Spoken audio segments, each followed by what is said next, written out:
आप देख रहे हैं एबीएस न्यूज, आवाज बुलंद सच की।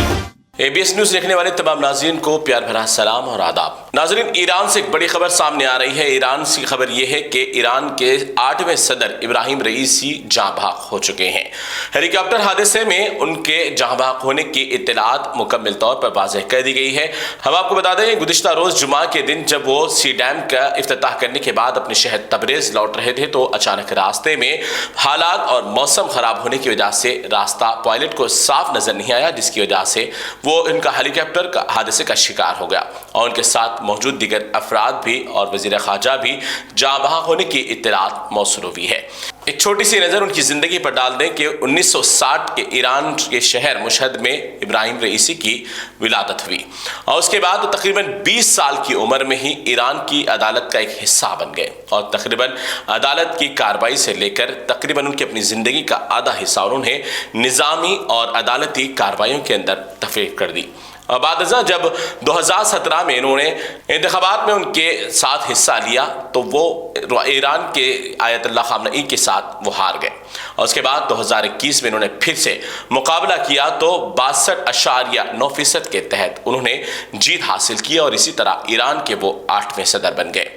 उनकी अपनी ज़िंदगी में तकरीबन जितना भी उन्होंने वक्त गुजारा वो अवामी खिदमात के लिए गुजारा, लेकिन उनकी सदाती मियाद में उनको तकरीबन सबसे बड़ा झटका तब लगा जब 22 साल एक हिजाब के मामले में लड़की को हलाक किया गया था। उसके बाद उन्हें बड़े बड़े एहतजाज का सामना रहा, लेकिन यही इब्राहिम रईसी वो सदर है जो इजराइल की नींद हराम कर दी थी। अचानक रातों रात हजारों मिसाइल इजराइल पर दागे गए थे और इस तरीके से ईरान फिर एक मरतबा दुनिया भर में वाहवाह कमाने लगा इब्राहिम रईसी की वजह से, क्योंकि इजराइल के खौफ की वजह से हर कोई खामोश था, लेकिन ईरान वो शख्स इब्राहिम रईसी ही है जो रातों रात अचानक इजराइल पर हमला कर दिया और इजराइल के कई अफराद को अपने घर बार छोड़ने पर मजबूर कर दिया।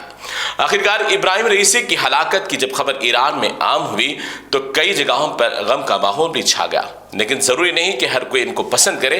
कुछ अफराद, कुछ अवाम, कुछ हद तक एक महदूद लोग भी थे जिन्होंने इनकी खबर जैसे ही हलाक होने की, जाँ बहक होने की मिली, वो खुशियों का माहौल बना चुके थे। ईरान के एक शहर में भी खुशियों का माहौल देखा गया इब्राहिम रईसी की हलाकत पर, क्योंकि वो लोग इब्राहिम रईसी से चिढ़ते थे, इब्राहिम रईसी से वो नाराज़ थे, इब्राहिम रईसी से वो नाखुश थे। इसी वजह से उनकी हलाकत पर पटाखे, आतिशबाजी भी की गई और इस तरीके से वहाँ पर एक दूसरे में मुबारकबादियाँ और मिठाइयाँ भी तकसीम की गई हैं। तो एक तरफ इब्राहिम रईसी की हलाकत और उनकी जाँ बहक होने और उनके साथ वज़ीर ख़ारजा के भी हलाकत और दीगर अफराद पायलट्स के भी जाँ बहक होने की इत्तला मौसूल होते ही ईरान में शोक का माहौल फैल गया। तो ईरान के एक शहर में भी इस तरीके से खुशियाँ देखी गई हैं। तो आखिरकार ईरान को एक बहुत बड़ा सदमा लगा, लेकिन इब्राहिम रईसी के दुश्मनों को बड़ी आज खुशी का दिन मिला है, क्योंकि इब्राहिम रईसी ने अपने न्यूक्लियर हथियारों के जरिए, अपने तमाम एटमी हथियारों के जरिए दुश्मनों की नींद उड़ाए रखी थी। इसी वजह से आज इब्राहिम रईसी के जाँ बहक होने पर दुश्मनों के अंदर खुशियों का माहौल है तो उनके चाहने वालों में गम का माहौल है।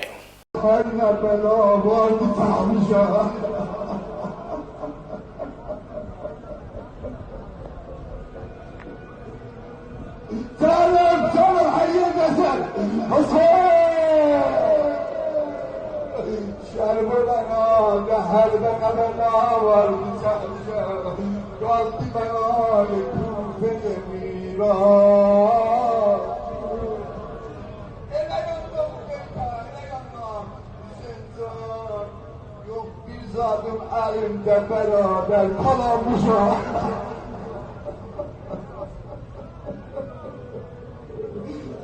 Eyvah! Bu meydanı diyecek Hamız ben, bu şaşanayda Hamas'tan bu başata. Sen bülbül kimi, bu tür bedeninden bulan bu. Hayır bezen sesle huzur. Ayet ayet hadi.